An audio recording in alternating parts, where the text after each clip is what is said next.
I did not upload any video for the last 2 weeks because I did not have my phone for 10 days as I was in a Vipassana center at Nasik, Igatpuri.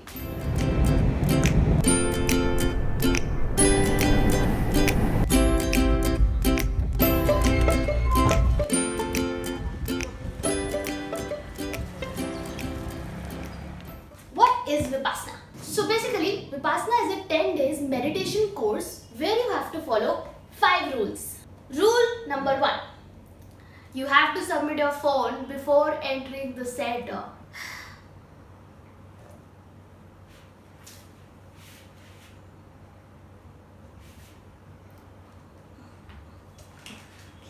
Rule number 2. Now this is the most major and I think the most difficult rule of Vipassana. This is acharya mode, noble silence. Mode is when you don't speak with other person and no one speaks with you. But acharya mode is slightly different. Here you don't even use gestures, you cannot even make eye contact. Like usually when you see other person, you smile and you tend to nod, but you cannot do this in acharya mode. So it's complete noble silence. You have to be thoughtless and nothing at all. Complete noble silence. Dun. Rule number 3. No touching.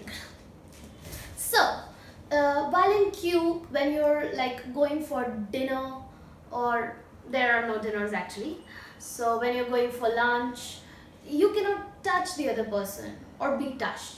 Rule number 4. No lying to yourself or even with your teachers when you're allowed to speak a bit with your teachers. No lying, no stealing, and no murdering.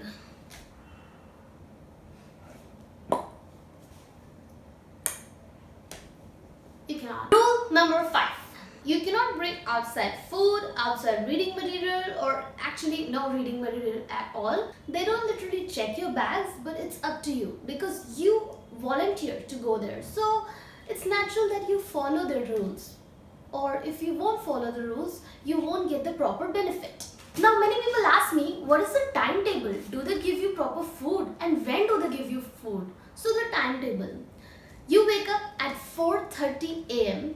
From 4:30 to 6:30 sharp, you have to meditate in the meditating hall. It's a group meditation, so everybody meditates together. So basically, from where to where you go from your room to the meditation hall and then to the dining hall, and then you can roam around the center in the greenery around the small lake kind of thing, or admire the mountains and come back to your room. These are the 3 places you can go. But it's a big center, so you can enjoy the beauty. It's heaven. The scenery is beautiful. So from 4:30 to 6:30 you have to meditate.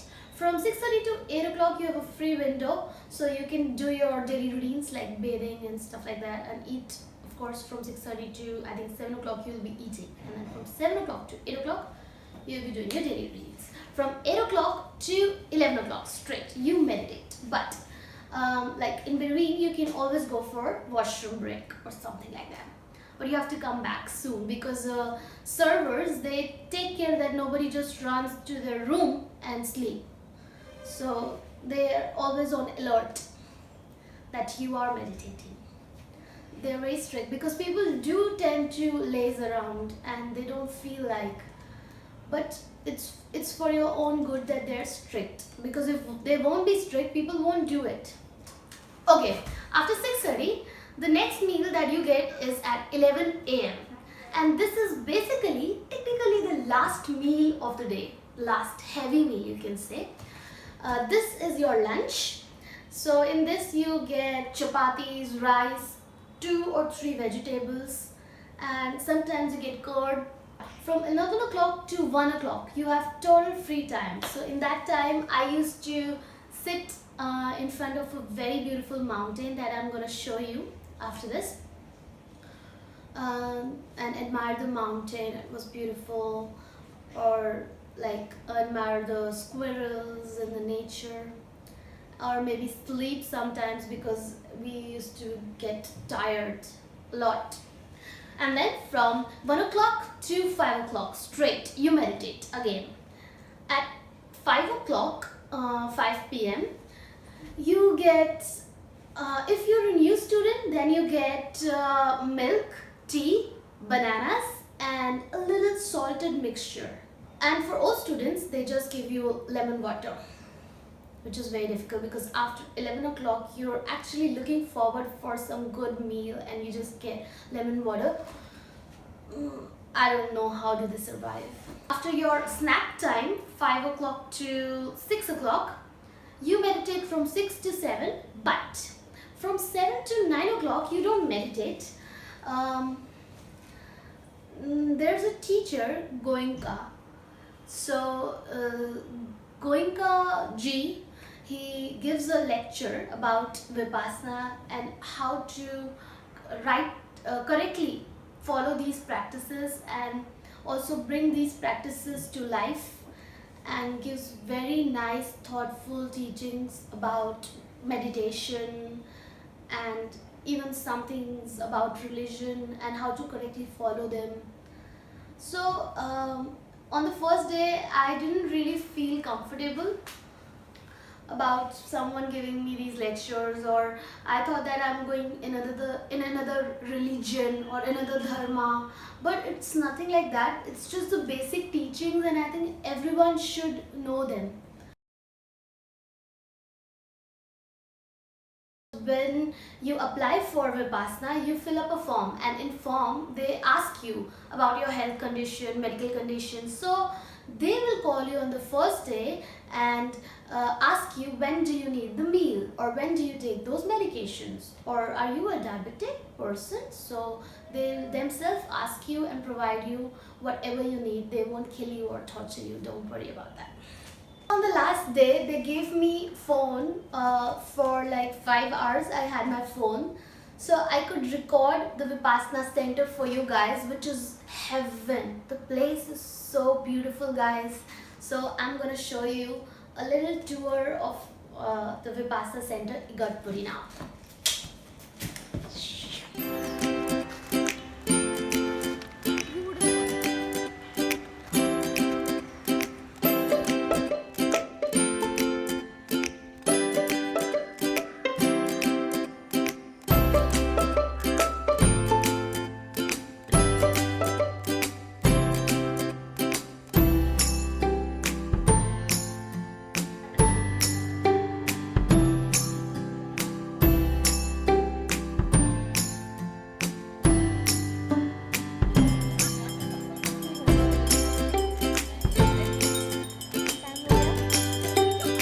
My 9th day of Vipassana, and today I open my môn, the Noble Silence.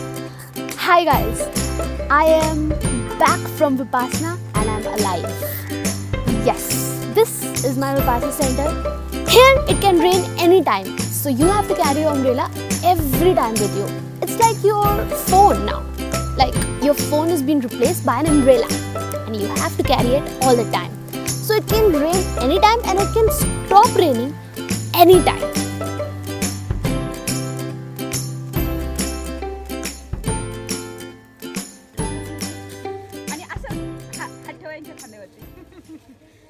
Okay, so how to apply for Vipassana? You just go Google Vipassana, and then there is a big site where you can apply for new students, old students. For old students, they also have 3 days course, 45 days course, 30 days course, different days course. But for new students, you have only 10 days course option. So you apply for 10 days because they don't think that you can straight away do the 30 days. And also doing 3 days for new student is very less. You cannot experience it in 3 days. So you just go to the site and apply, but the applying window opens for a very few time, like from 1st of August to 3rd of August it opens. So you have to go to that site from 1st of August to 3rd of August, like that. So you go to the site and check that when the window opens, and then you apply. So what I did, was that I opened the website in December and I couldn't apply because the window was not open. So I put up an alarm on my phone for 1st of January because the window opens on 1st of January. So on my phone it buzzed and I went there and I filled up the form, applied, and bingo, they took me. But Igatpuri is so big, yet there is very less space and always full. So my friends over there told me on the last day when we break the moon, they told me that they applied 4 or 5 times and couldn't get in. So I was lucky to get in like in one attempt. You must be thinking that how do they wake you up? Like they don't speak to you much and you don't have to speak. So how do they wake us up? So they have servers, helpers over there. They call them Sevika in Hindi. So what do? They have a bell in their hands. So exact at 4:30, they ring the bell outside every home, every room. And if you're not awake or if your door is open, they will also knock on the door that wake up. And you must go to meditate. And if you don't go, they're very strict about it. If they see your door is locked, it's not locked up from outside, it's locked from inside, and you're still sleeping, they will keep on knocking. So they're very strict for the 10 days. So if you ask me difficult parts, there were many. And if you ask me about difficult days, my 3rd day and 7th day was the most difficult days because I cried. And I don't usually cry at all. I don't cry easily, but I cried a lot, and I was feeling like I'm in depression and I have to get out of here as soon as possible. I just need to run back home. I even asked the teacher that I need to go. So basically, how do I ask them? Because I'm on Mon. So you're allowed to ask anything from teacher or office from 12 o'clock to 12:30 period if it's really very necessary. So they allow you regarding food or anything you can ask, but don't just ask because you need to speak to someone. Come speak with me. No, don't do that. You can ask only things that you don't understand in meditation or need help in how to follow better or something like that. So for that, teachers are always there. They even call you and ask you about how is the journey going, how are you feeling, are you able to follow the meditation or not. So they ask you. So basically Acharya Mon is mainly for the other people, but when it comes to teacher, you can ask them, you can talk to them if extremely necessary. So I even told her that I need to go back home, that I'm not able to follow. So these days were difficult. Why it was difficult? Mon was never a problem for me. So that was not a difficult part. My most difficult part, you might be laughing, was food, because I couldn't get along with the food of Nasik or maybe Vipassana. Whenever I used to eat food, I used to miss home, how my mother cooked food for me or something like that. So yeah, food was the most difficult part of Vipassana for me. The 4th day after 3rd day was the best day, because that time I actually felt that yes, meditation is doing a lot for me. It's going inside the surface. So I experienced meditation on the 4th day a bit, and it felt good. I had no thoughts in my mind. I was completely present. This is, I think, the main goal of Vipassana, because in 10 days you cannot be a yogi or a sant, but in 10 days they definitely give you this experience that you are completely in presence, you are completely in silence. You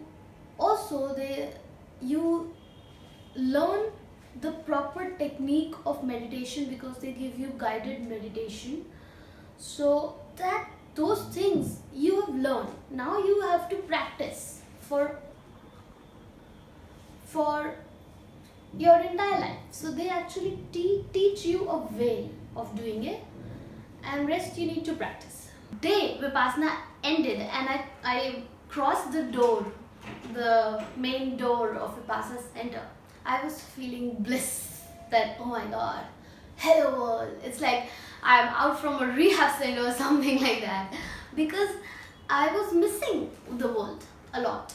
And when I called my parents, I was very happy and very thankful and much more grateful to them, and had much more emotions for them than I had before going. But gradually, like when 1 or 2 hours passed and I used my phone a lot, and when I came out of the Vipassana center, I had around 300 to 400 WhatsApp messages on my phone. So when I had to check those messages, I felt a little disturbed and I was feeling drained. My energy is going away from me. Something is going away from me. So I felt a little depressed at that time as well. And I couldn't imagine myself being depressed after I come out from Vipassana, because I was like I want to go out, but seems like I didn't want it to go out. Some part of me wanted to remain inside Vipassana center, and gradually I started missing that silence in my life, and I started missing not using phone, not using these gadgets. Also, there was one other major difficult part that you might not think is major. It was like when I was in the center, I used to go, I had a fixed schedule. So I know that I need to carry my umbrella and just go towards the meditation center. And this time I need to go towards the dining hall and then come back. I don't need to take care of 100 of things like where's my phone, where's my charger, or which clothes should I wear, or stuff like that. But after coming out from Vipassana, I had to take care of all those things. Like, okay, now I have to call this person. Now this is, where's my phone? This is, oh, I need my earphones. Okay, now I need to take care of this. So 100 of things, materialistic things going in my mind. 100 people going in my mind. Like, okay, I need to contact this person. I need to contact that person. So this thing also was very disturbing. Yes. Though it was the most difficult thing of my life, still I will recommend everyone to do that, because it's making you stronger from inside, and it's also telling you some things about yourself that you did not know. Oh my god, I had this thought as well. Am I this person as well? So it makes you realize the real truth about yourself, and also the teachings they teach and the meditation techniques they teach. I think this is very useful information for yourself, and one must know that.